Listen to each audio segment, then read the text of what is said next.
wind action. It imparts angular momentum to every pass, every spiral anyway. And it turns out that spinning evenly around that long axis, as a good spiral does, makes the football easier to catch. That's because for a spiral, the contact points, the places where a receiver's hands touch the ball, don't move in relation to the ball's center of mass.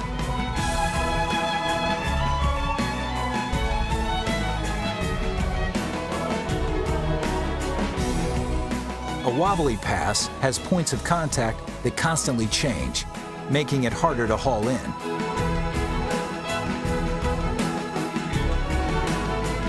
So the next time you see a great pass play that makes a difference in a game, remember that while we call it a momentum changer, it was actually angular momentum that made it happen.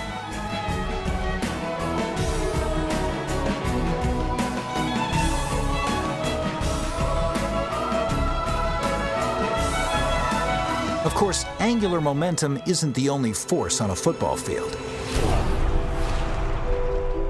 Sir Isaac Newton's first law of motion says that the more massive an object is, the harder it is for a force to deflect that object from its path. That's inertia, and it means that when two players collide, the less massive of the two will move out of the way.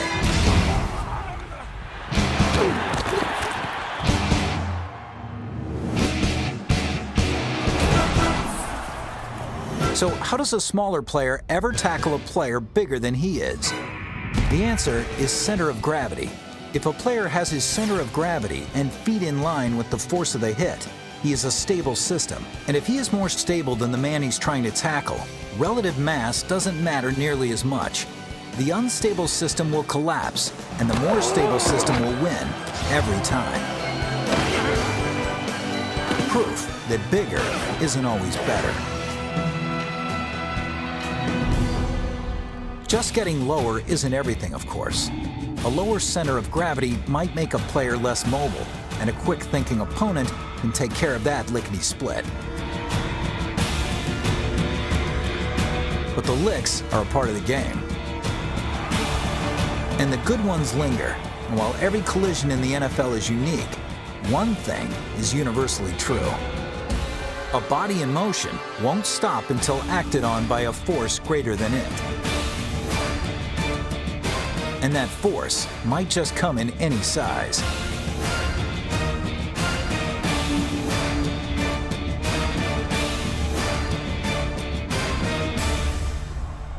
Sometimes a player isn't hit at all. Mayfield approaches the football, kicks it deep. But there's still plenty of force, especially when there's a change of direction. Moves to his left this time. Rodgers one defender and another and another and another. Now right to the right. Got a hole. 25, 30, going. He's going. He's in the 40-yard line. Just remember, F equals ma. Force equals mass times acceleration.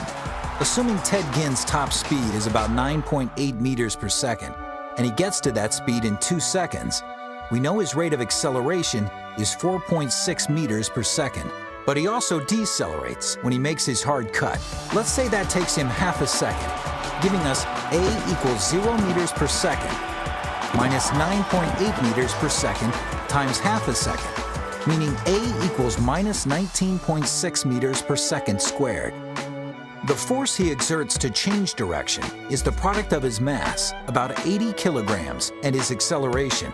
Force equals mass times acceleration. That equals 1,514 newtons, or 344 pounds. So anytime you see an NFL player start, stop, and start again, just remember, force equals mass times acceleration. F equals ma.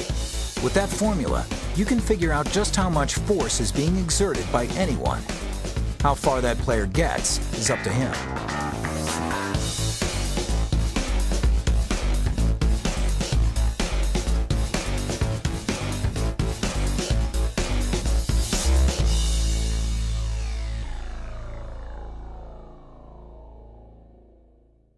Think punting's easy? Besides all those flying bodies, punters have to worry about projectile motion, the physics term that helps explain the optimal angle of a punt.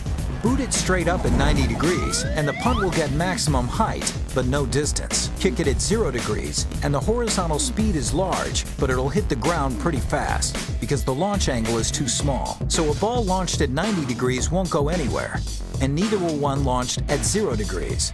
The optimal launch angle must be between these two extremes. And it is. Projectile motion tells us that in fact, it's exactly between them. 45 degrees. Vary that at all, and you'll lose out. Kick a ball at 10 degrees, and it'll travel the same distance as one kicked at 80. A kick launched at 20 degrees will travel, you guessed it, the same as a 70-degree kick. It's true that air drag will affect the numbers, but not by much. Taking air density into account, we discovered that the optimal angle is 48 degrees.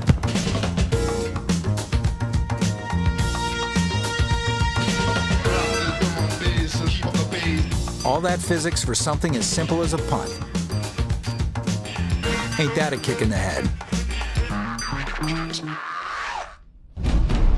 Ever had a hard time deciding who got the better or worse of a hit? Don't feel bad. The answer is nobody. Believe it or not, a player making a hit feels the same amount of force as the player he's hitting. It's not only true, it's a law of nature, Newton's third law of motion to be precise. And it says that when one body exerts a force on another body, the second body exerts a force of exactly the same magnitude as the first. What does that mean? Well, as hard as it is to believe, it means that even though you'd think the bigger, stronger guy would dish out more force than the player he's hitting, he doesn't. The third law of motion tells us that no matter how big or hard the hittee is exerting exactly the same amount of force as the hitter. What the third law of motion doesn't tell us is knowing that, why would anyone want to play defense?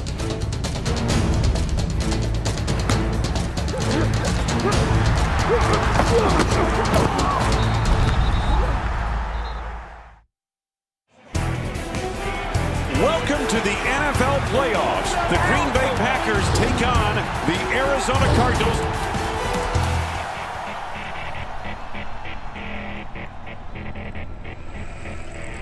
The playoffs are the ultimate NFL experience. The hype is almost surreal. But the reality is quite simple. Lose, and your season is over.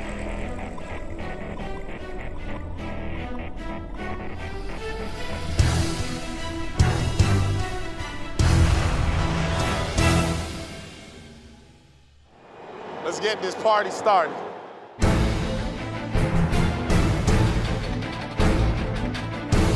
Pressure coming, he's forced out, rolling right, pumps, and now throws back across the middle and tipped and intercepted. Green Bay turns it over on the first play. And Rodgers with a quick throw to the left side, it's caught. Stripped the ball, ripped it right out. The Cardinals come over, and they get it. The Packers wondering what hit them. They've turned it over twice. And I think the start of this game, this is important. You know the Cardinals are going to try to establish an edge. Back the throw, fires over the middle, it's caught.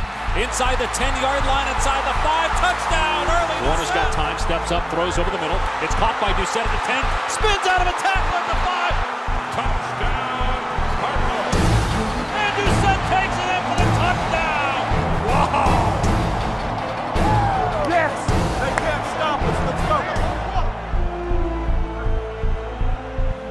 Throwing over the middle, Fitzgerald wide open to the 20, moves to the 10. Fitz is in! Let's go! Let's go! Let's go! Keep an eye on Larry Fitzgerald down there.